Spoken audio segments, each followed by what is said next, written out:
Long before the sold-out stadiums and no shoes, no problem defined his lifestyle, Kenny Chesney was just a kid from East Tennessee in a starched shirt trying to figure out which end of the microphone was which. This week in country music history, we're heading back to the early 90s to witness the very first time Kenny stepped into a booth to lay down a track.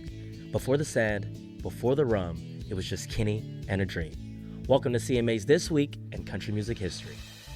We're flipping the calendar back to 1993. In a town full of hopefuls, Kenny Chesney was just another kid looking for an opening. He'd already spent years grinding it out for tips, but everything shifted when Capricorn Records opened up their Nashville studio and handed him the keys to the booth. And on July 12, 1993, Kenny Chesney started recording In My Wildest Dreams. This era predated the tropical vibes he's known for. Kenny was keeping things stripped back and traditional, channeling that same storytelling he grew up admiring from icons like George Jones, Merle Haggard, and Keith Whitley. One of the standout tracks from these early sessions was The Tin Man. It was a vulnerable song that highlighted his vocal clarity and mature perspective.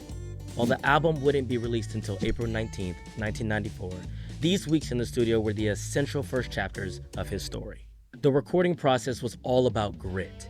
Kenny was competing in an era dominated by the class of '89, and he was determined to show the town that a kid from the trail could hold his own. But the commercial side was a climb. In My Wildest Dreams remained his only album that failed to see significant commercial success, with estimates sitting between 10,000 and 31,000 copies. Singles like Whatever It Takes and The Tin Man only reached the lower regions of the Billboard charts. To make matters tougher, Capricorn Records actually shut down its country division shortly after the album dropped, leaving Kenny without a label almost as soon as he started. Despite those numbers, The Tin Man became the song that officially launched his career and secured his first publishing deal. It was proof that Kenny had the heart and the hustle to stay in the conversation, regardless of what the sales numbers said. In June 1995, he took that experience and signed with B&A Records, where he finally found his stride with his sophomore album, All I Need to Know. Listen to those old tapes, and you'll hear a guy who was ready to do whatever it took. It might not have been a smash hit, but it gave him the footing he needed to finally get momentum going.